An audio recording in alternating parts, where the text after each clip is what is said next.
지난 이야기를 조금 하겠습니다. 이스라엘 백성들이 애굽에서부터 탈출해서 나와서 시내산 아래에서 모세가 시내산 꼭대기에서 하나님 앞에 십계명 그리고 하나님의 계명과 율법을 배우는 40일 동안 그만 우상 숭배하지 말라 그랬는데 금송이 아주 만들어가지고 우상을 숭배했죠. 하나님께서 분노하셔서 그 이스라엘 백성들을 다 멸절하기로 작정하셨지만 모세는 3번의 뜨거운 열정으로 하나님 앞에 중보기도하죠. 그래서 하나님의 마음을 안 녹이고 하나님께서 마음을 돌리셨습니다. 돌려서서 본래 모세가 처음 들고 왔었던 십계명판 2개 그거를 분노해서 깨뜨려 버렸지 않아요? 그 깨뜨려진 십계명판 2개를 하나님께서 다시 만들어서 주시기로 언약하십니다. 그래서 오늘 본문 10절부터 28절까지는 본래 말씀하셨던 율법, 규례 이런 것들을 축약해가지고 요약해서 다시 한 번 더 말씀을 하시는 내용이 오늘 바로 10절부터 28절까지의 말씀 내용이죠. 뭐 거의 한 10장에 걸친 내용들을 요약해서 이렇게 몇 절에 하나님께서 요약을 하셨습니다. 전체 내용은 똑같아요. 맨 처음 주신 말씀하고 요약한 것이만 똑같지만 구분을 한다면 이렇게 말할 수 있습니다. 물론 뺀 것도 많이 있지만 절반 부분 10절부터 17절까지는 시내산 아래에서 이스라엘 백성들이 범죄한 2가지 깨뜨린 2가지 계명이 있었죠. 첫째는 내 앞에 다른 신 두지 마라, 둘째는 우상 섬기지 마라.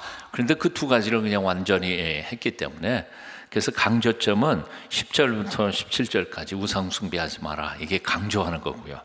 그 다음에 18절부터 28절까지는 그동안의 계명에서 가장 핵심적인 것 몇 가지 소개를 해요.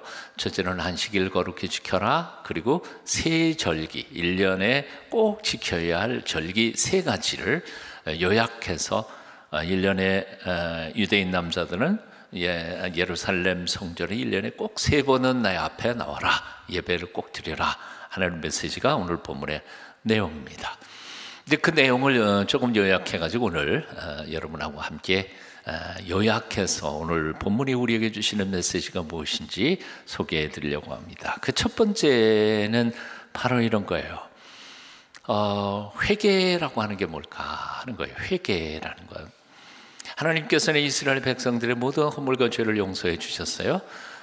하지만 이스라엘 백성들이 해야 할 일은 첫 번째 하나님께서 주셨던 계명을 깨뜨려 버렸으니까 다시 2번째 주시는 약속의 말씀을 다시 되새기면서 처음으로 다시 돌아가야 된다는 거죠.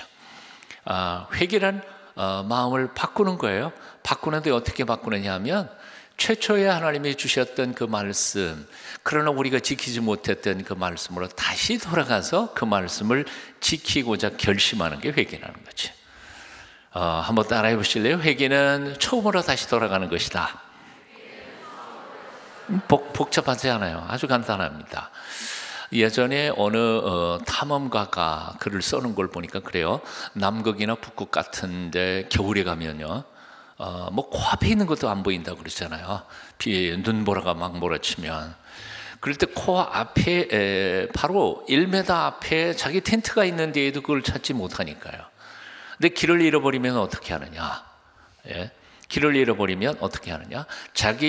막 방황하다가 보면 엉뚱한 데로 다 가버리니까 자기가 지금 있는 그 자리에다가 쇠말뚝을 박는 겁니다. 그리고 줄을 잡고 쇠말뚝 주위를 한 바퀴를 1m 안을 수색하는 거죠. 1m 안에 텐트가 있으면 찾으면 들어가는 거니까요. 못 찾으면 어떻게 해요? 줄을 조금 늘려서 2m 안을 하는 거죠. 그리고 또 늘려서 3m, 4m. 그러니까 그 중심점이 굉장히 중요하다는 거예요. 그 점이 없으면 그냥 막 헤맬 수 있는 거니까요. 그 점이라고 하는 것, 이게 굉장히 중요한 거예요. 첫 번째 하나님이 내게 주신 말씀으로 다시 되돌아가서 하나님께서 내게 무슨 말씀을 주셨던가를 돌이켜보며 지금 나는 그 말씀에서부터 얼마나 벗어났는지를 회개하면서 돌아가고자 애쓰고 노력하는 것이 회개라는 것입니다. 이것을 가르쳐서 이제 우리 장로교회는 개혁교회인데요. 개혁교회의 모토가, 종교개혁 당시의 모토가 뭐냐 하면 개혁교회는 항상 개혁되어야 한다, 이런 것이 모토였어요. 그러니까 날마다 바꿔야 돼요. 날마다 우리가 하나님의 말씀대로 살아가는지 아닌지를 늘 돌아봐야 되는 거죠. 사람이요, 결심을 했다가도 한 이틀쯤 지나가면 이게 무너져 내릴 때가 있거든요. 교회가 맨 처음 세워질 때에는 정말 하나님이 기뻐하시는 순수한 교회로 세워지는데 한 10년쯤 지나가면 여기 사람의 생각이 이렇게 들어가고 돌아가고 그러다가 보면 하나님이 기뻐하시지 않는 일들이 교회 안에서 벌어지기 시작하는 거예요. 그러니까 항상 돌아봐야 되는 거죠. 100년 지나면 또 100년만큼 다시 또 돌아봐야 돼요.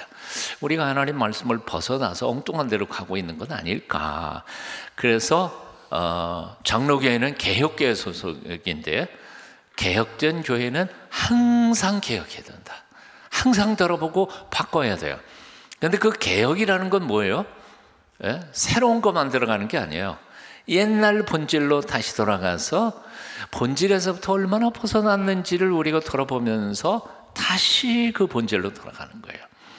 이걸 가르쳐서 아마 우리 저 청소년부 학생들은 학교에서 배웠을 거예요.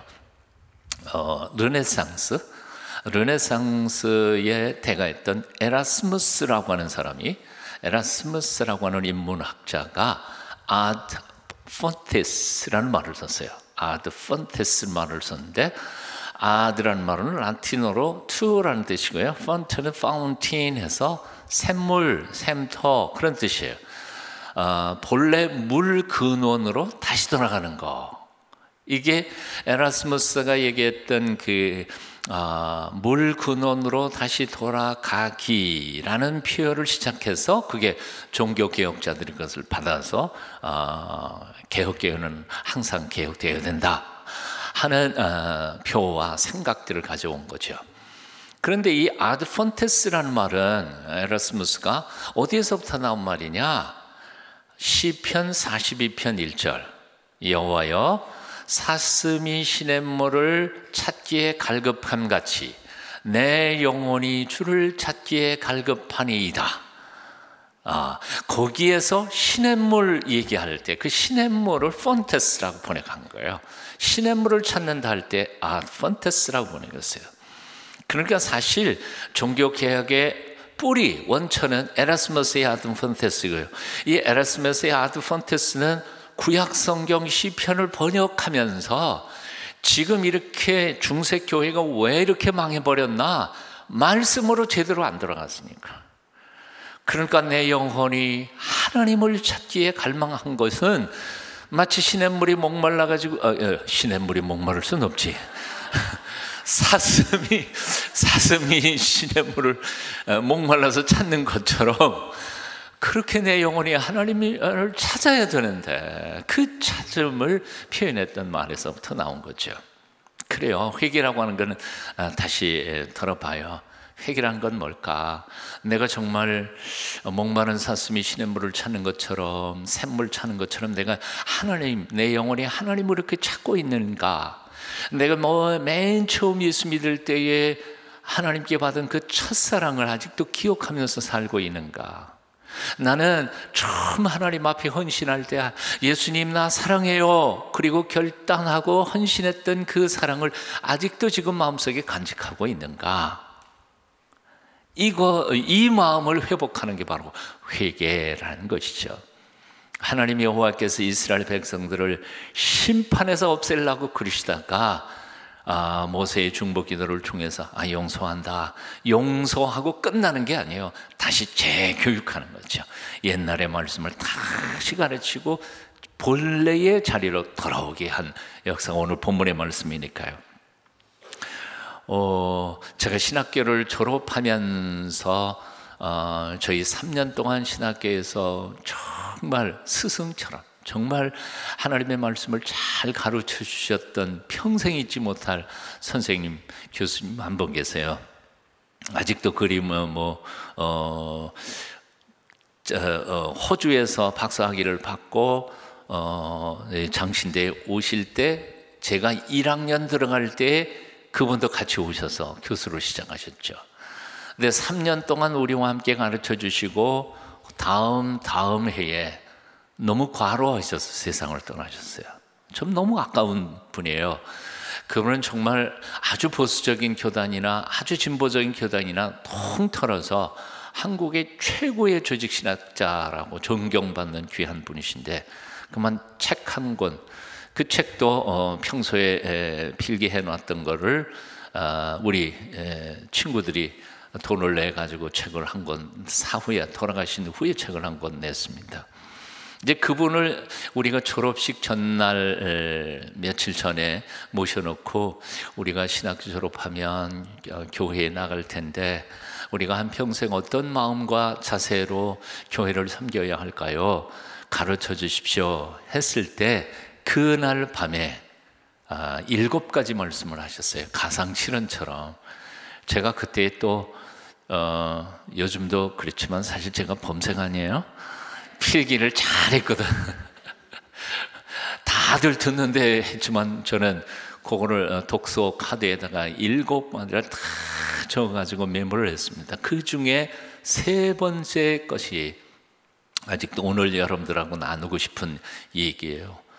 3번째 하신 말씀이 바로 첫사랑을 기억하라 라는 말이에요. 그분의 비유는 이런 거예요. 여러분 외과 의사가 하는 일이 뭐예요? 수술하는 거죠. 의대생으로 들어가서 맨 처음 수술 훈련을 받을 때에는 진짜 사람한테는 못 하잖아요. 실력이 없으니까. 그러니까 시신 갖다가 이렇게 하고 연습하고 그러다가 나중에 진짜 인턴 하고 진짜 맡길 때가 있잖아요. 그 최초로 자기가 메스를 그 사람의 배를 쫙 그을 때 쫙 그으면 딱 찢어지면서 피가 퍽 나오잖아요. 어떤 느낌일까요? 얼마나 두렵겠어요. 이게 고장난 기계도 아니고 이건 사람이에요. 내가 잘못하면 이 사람 죽어요. 그러니까 이 생명에 대한 경외심으로 칼을 맨 처음에 긋던 그 두려움과 떨림을 잊어버리지만 않으면 한평생 그 사람은 유명한 외과 의사는 안 될지 몰라도 그래도 이상한 의사는 안 된다. 망나니 같은 의사는 안 될 거다. 그런데 현실은 안 그렇다는 거예요. 한 번 긋고 2번 긋고 10년 긋고 한 20년쯤 수술방에 들어가서 수술을 하다가 보면 그 다음에 사람들이 완전히 기계가 돼서 수술 기계가 돼가지고 수술 그으면서 별의별 잡담 다 하고 담배 피우는 사람 담배 피우고 그렇게 농담하고 이해는 돼요. 왜냐하면 이게 잘못하면 큰일 나니까 그 긴장감을 해소하기 위해서 수술방에서 그런 일을 하겠죠. 제가 들어가 봤습니까? 그 외과 의사들이 그런 얘기를 하니까 그렇죠. 제가 섬겼던 교회들에도 외과 의사 선생님 몇 분 계셨으니까. 근데 그분은 참 피냄새를 하다가 보면 피냄새 막 나고 그러니까 수술방 나와가지고는 꼭 한 잔씩 하시더라고요. 얼마 전인가 몇 년 전에 저기 대구에 있는 모평원에 의사 선생님들 부흥회가 있어서 한 3일 동안 부흥회 갔는데 거기도 집사님 장로님들이신데 이 얘기했더니 점심시간에 점심 잡수시다가 말고 외과 과장님 한 분이 우리도 한 잔씩 합니다 그러시더라고요. 장로님이 그러시면 안 되는데 여하튼요 이러다가 보니까 수술방에서 그만 실수를 많이 한다는 거예요. 이런저런 다른 잡소리 헛소리 막 하면서 하다가 보니까 그 안에다 거즈도 집어넣고 가위도 집어넣고 꼬매놓고 나중에 또 꺼내고 그런 사건들이 생긴다는 거예요. 자, 외과 의사가 맨 처음 수술실에 들어가서 메스를 댈 때의 생명의 존엄감, 그거를 잊어버리지만 않으면 훌륭한 의사가 될 수 있다. 마찬가지로 강대상에 올라가서 목사, 전도사, 교육자가 하나님의 말씀을 맨 처음 전할 때에 얼마나 두렵겠나. 이 더럽고 추한 인간의 입술로 거룩하신 하나님의 말씀을 전하는 거, 이 얼마나 두려운가. 이 첫 번째 떨림과 두려움을 잊어버리지 않고 평생 그런 마음으로 설교를 한다면 이상한 목사는 안 될 거다. 훌륭한 목사가 될 거다. 이게 바로 그분의 세 번째 가르쳐준 메시지였어요. 이제 평생이 지금 40여 년 거의 다 오고 있는데 아직도 제가 신학교 졸업할 때 들려주셨던 그분의 음성을 제가 잊을 수가 없어요. 바로 그거인 것 같아요. 첫사랑, 첫 떨림, 첫 두려움, 그거 잊어버리면 타락하는 거예요. 타락이라는 게 별거 아니에요. 장로님들이나 목사들이나 다 안수받잖아요. 권사님들 요즘은 안수받고 안수집사님들 다 안수받아요. 안수받을 때 뭐예요? 다 첫 떨림. 하나님께서 나 같은 사람을 들어서 교회의 일꾼으로 세워주십니다. 그 떨림을 잊어버리는 순간 협잡꾼이 된단 말이에요. 교회 안에 자기 생각 막 하고, 이건 아니에요. 진정 첫사랑, 첫 느낌을 잃어버리지 않기만 한다면 하나님께서는 그 사람을 통해 영광을 받으신다는 거예요. 자, 요한계시록 2장 1절부터 5절까지의 말씀을 우리 함께 같이 읽어보시면 좋겠습니다. 요한계시록 2장에 보면 7 교회에 보낸 예수님의 경고의 메시지가 나오는데요, 그 중에 에베소 교회에 보낸 편지입니다. 함께 같이 읽어봅니다. 시작. 에베소 교회의 사자에게 편지하라. 오른손에 있는 7별을 붙잡고 7 금촛대 사이를 거니시는 이가 이르시되, 내가 네 행위와 수고와 네 인내를 알고 또 악한 자들을 용납하지 아니한 것과 자칭 사도라 하되 아닌 자들을 시험하여 그의 거짓된 것을 내가 드러낸 것과 또 내가 참고 내 이름을 위하여 견디고 게으르지 아니한 것을 아노라. 4절. 그러나 너를 책망할 것이 있나니 너의 처음 사랑을 버렸느니라. 그 5절 이하는 조금 이따 읽기로 하고요. 에베소 교회가 얼마나 훌륭했는지요. 수많은 고난과 핍박 속에서도 잘 견뎌냈어요. 웬만한 교회들은 핍박 조금만 받으면 허물어지고 다 도망가 버리는데 잘 버텼어요. 참을성이 대단했어요. 그것만이 아니에요. 진리를 분별하는 지혜가 있었어요. 가짜 사도들, 이단들이 들어와가지고 그들을 유혹하는데 하나님의 말씀을 분별력을 가지고 저건 가짜다, 그래서 쫓아냈어요. 가짜 이단들과 사도들은 다 쫓아냈어요. 그만큼 지혜가 있었어요.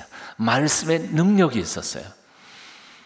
대개는 이렇게 능력이 있고 그러는 사람들은 게으를 수가 있는데 여기 오늘 본문에 보니까 게으르지 않았어요. 부지런히 주님의 영광을 위해서 봉사하고 이랬어요. 이 정도면 얼마나 대단한 사람들이에요. 그 핍박과 고난을 이겨내면서 잘 참고 견뎌내고 부지런히 하나님의 영광을 위해서 일했어요. 근데 딱 하나 너에게 책망할 게 있다. 뭐라 그래요? 첫사랑을 잃어버렸구나. 첫사랑을 잃어버렸구나. 그리고 5절 6절 한번 읽어보실까요? 함께 읽어요. 시작. 그러므로 어디서 떨어졌는지를 생각하고 회개하여 처음 행위를 가지라. 만일 그리하지 아니하고 회개하지 아니하면 내가 네게 가서 내 촛대를 그 자리에서 옮기리라. 와, 이 무서운 얘기예요. 촛대를 옮긴다는 말은 뭐예요? 교회 문 닫아버리겠다는 거죠. 교회 문 닫아버리겠다는 거예요. 아니, 목사님 그럴 수가 있어요? 교회도 문 닫아요? 닫아요. 닫힐 수 있어요. 하나님이 닫아버리면 닫는 거예요. 이게 굉장히 무서운 얘기예요. 사실은 한 10년, 15년 전에 거기 터키를 갔죠. 거기 7 교회들 현장을 다 가봤어요. 교회 7 교회 중에 남은 교회가 있을까요, 없을까요? 하나도 없어. 하나도 없어. 다 폐허야, 다 돌멩이 몇 개밖에 없어요. 하나님이 촛대를 옮겨버린다고 말씀하셨는 것처럼 그대로 옮겨버렸어요. 터키 아시는 것처럼 무슬림 국가 아니에요. 참 가슴이 아파요. 가슴이 아파요. 사도 바울이 그 터키 그 지역 갈라디아라고 하는 남갈라디아, 북갈라디아 그 지역을 다니면서 얼마나 많은 교회들을 의미 있게 복음을 전하면서 세워놨습니까? 그런데 지금 현재는 흔적도 없이 다 사라져 버렸다는 거예요. 아픈 얘기죠. 아픈 얘기예요. 첫 번째, 이 에베소 교회에 책망받은 게 뭐라고요? 첫사랑을 잃어버렸다. 근데 가만히 생각해보면 예수님도 좀 너무하시지. 다른 거 다 잘했는데 첫사랑 하나 잃어버렸다고 그래 촛대를 옮겨버리셔? 너무 좀 험악하신 분 아닌가 그렇게 생각할지 모르는데 제 설명을 조금 한번 들어볼래요? 예, 한 남자와 한 여자가 사랑해서 결혼했어요. 예? 잘 살아. 근데 한 20년쯤 되니까 남편도 남편의 의무를 너무너무 잘해. 남편 노릇을 잘해. 아주 따뜻하게 잘해. 근데 마음은 옆집 아줌마한테 갔어. 어떻게? 데리고 살아 말어? 마누라가 남편한테 잘해. 하루 밥 세끼 따뜻한 밥 아주 굉장히 잘해요. 그 세상에 그런 부인은 없어. 근데 마음은 옆집 아저씨한테 갔다. 그럴 수는 없잖아. 다른 거 아무리 잘하면 뭐해. 마음이 이미 떠나가 버렸는데 살 수 없지. 못 사는 거죠. 하나님의 영광을 위해서 봉사도 열심히 하고 교회도 잘 지어놓고 뭐 일도 얼마나 많이 하는지 몰라. 헌금도 많이 하고 주일 성수도 하고. 근데 마음은 딴 데가 있어. 딴 데가 있다는 걸 뭘로 해야 할지 모르겠네요. 돈에 가 있을지 아니면 명예로 갈지 아니면 권력 주기 위해서 하나님의 전능하심을 이용해 먹고 조금 한 자리 해볼까 이런 데만 꿍심이 그렇게 가 있다면 하나님께서는 얼마나 섭섭하시겠느냐 그 말이에요.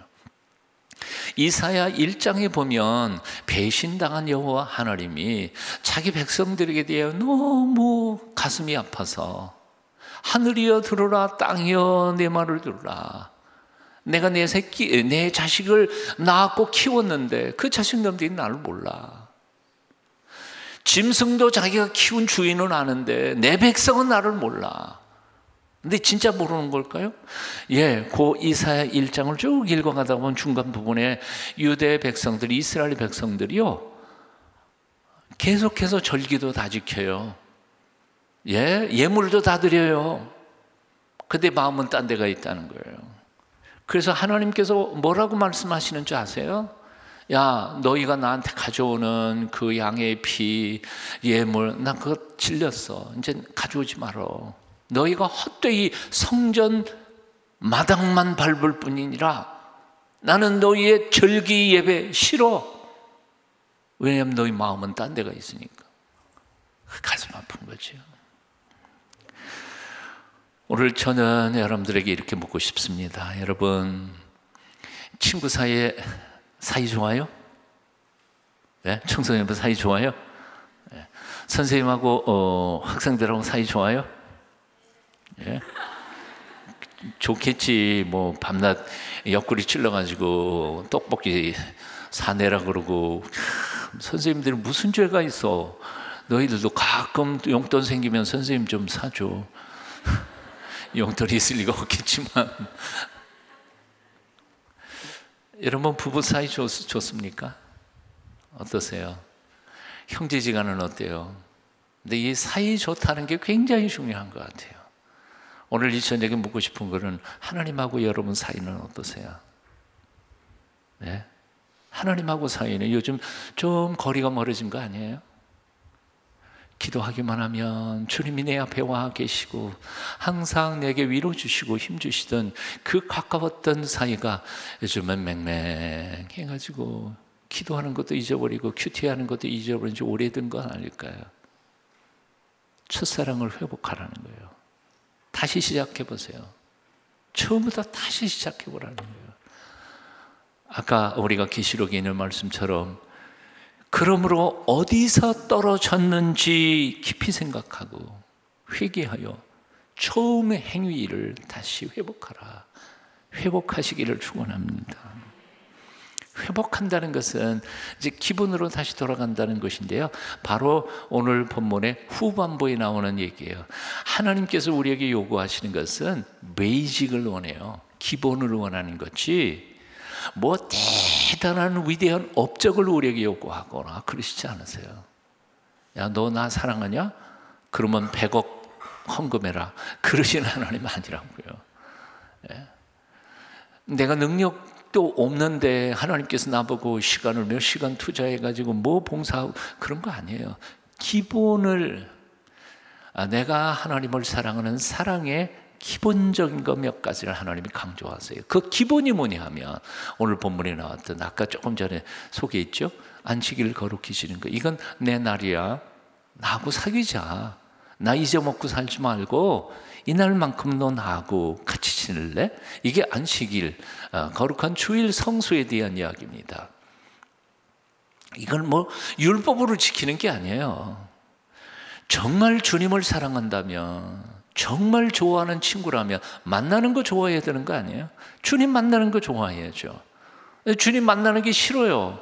주님과의 시간이 너무 지루해요. 그런 건 벌써 마음이 떠나가 버린 거죠.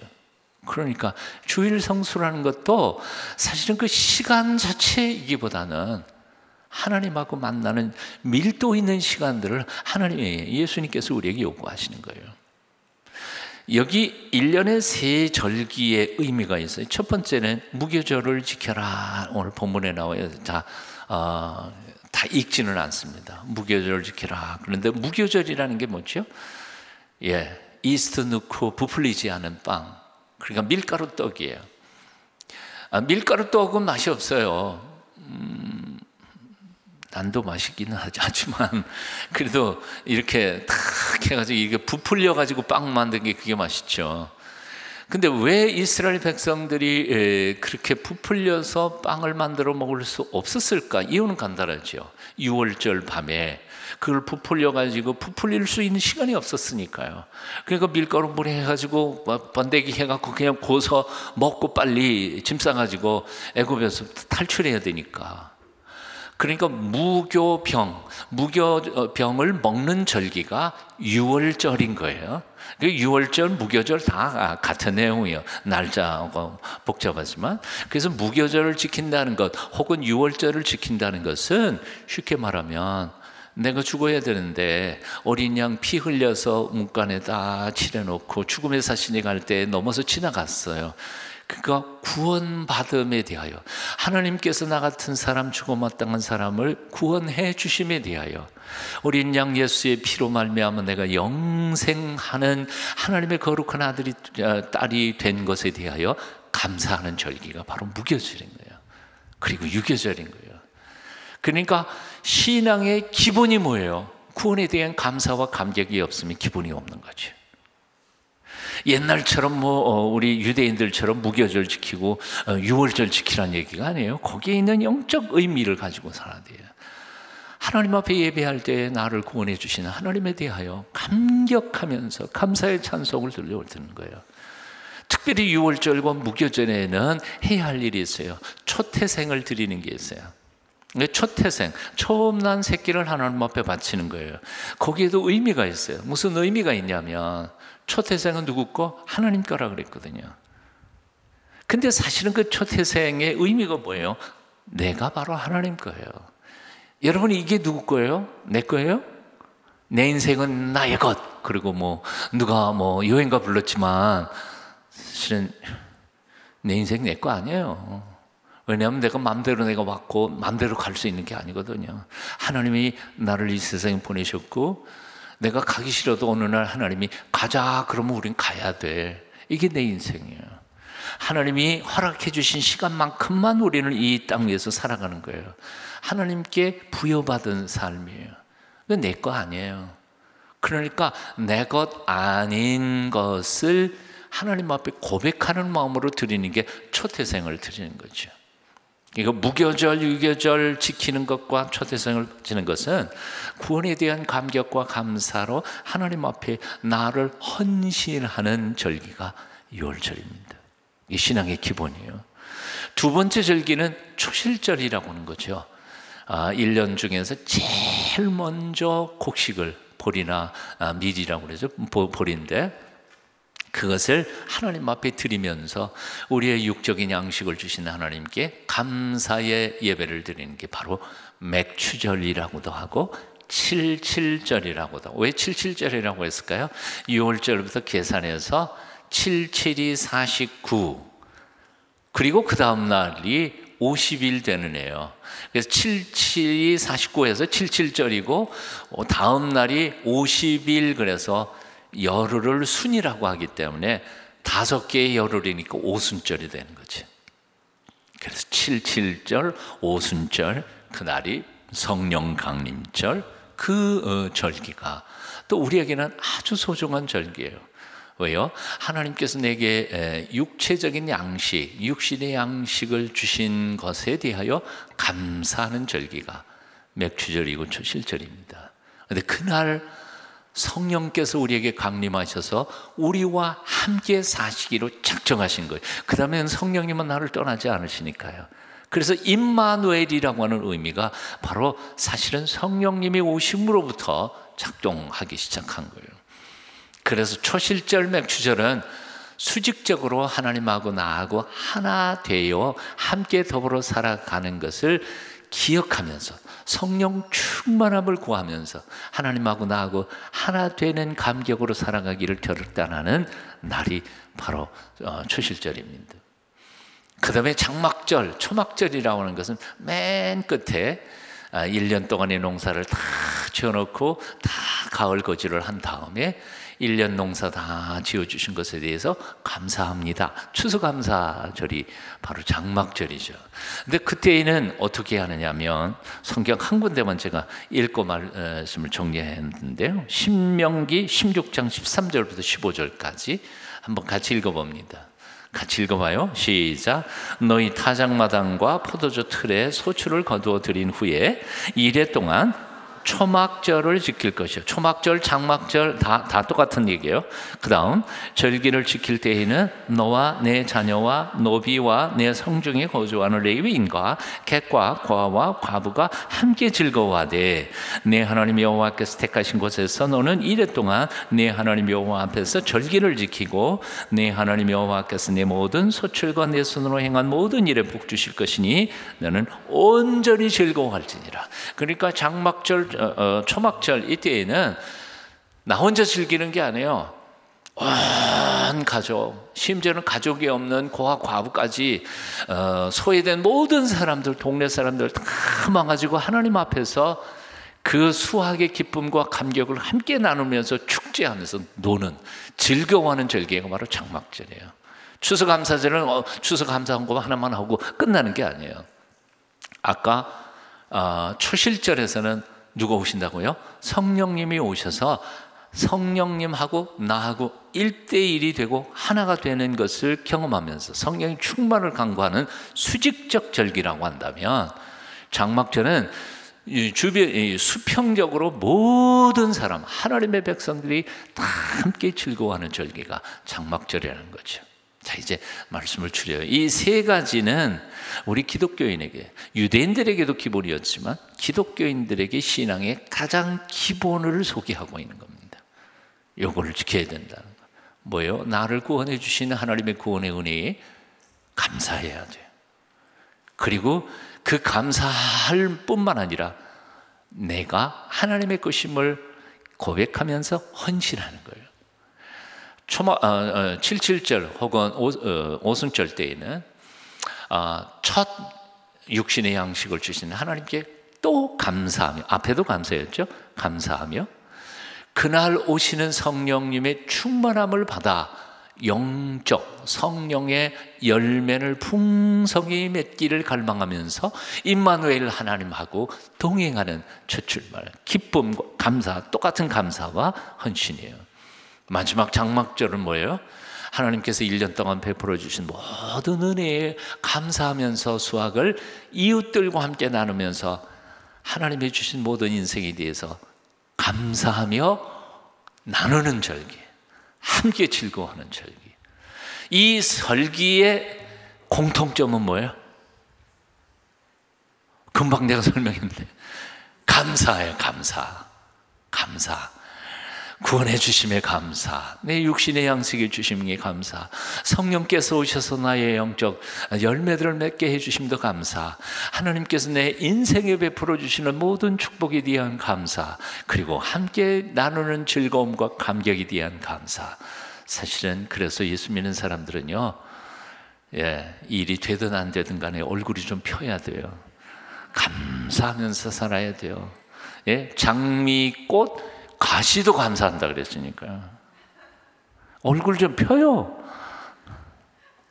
자, 오늘 이 말씀 결론 내겠습니다.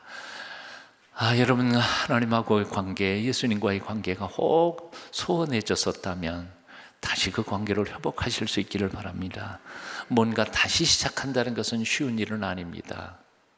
뭣도 모르고 처음 시작하는 사람은 그래도 뭐 그냥 하다가 보면 덤벙덤벙하지만 여러 번 했는데 안 된 것을 다시 시작하는 건 너무너무 힘들어요. 그렇지 않아요?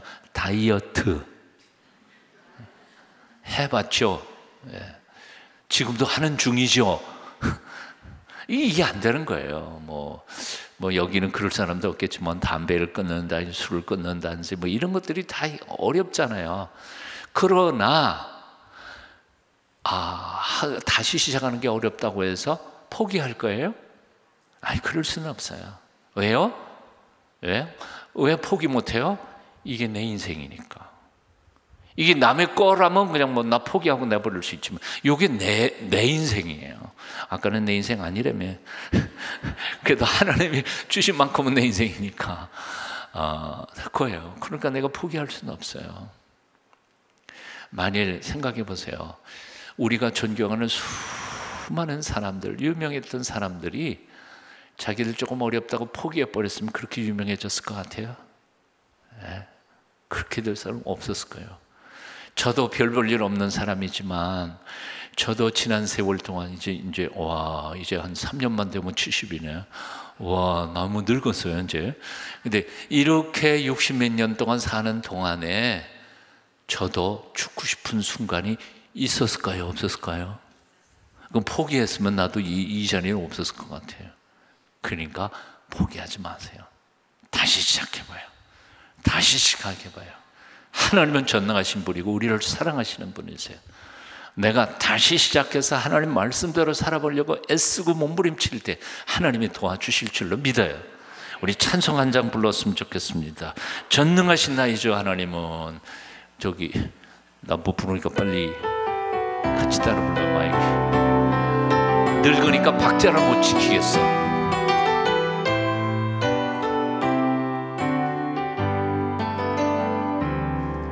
전능하신 나의 주 하나님은 능지 못하실 일 전혀 없네. 우리의 모든 간구도 우리의 모든 생각도 우리의 모든 꿈과 모든 소망도 진실하신 나의 주 하나님은 우리의 모든 괴로움 바꿀 수 있네. 불가능한 일 행하시고 죽은 자를 일으키시니 그를 이길 자 아무도 없네.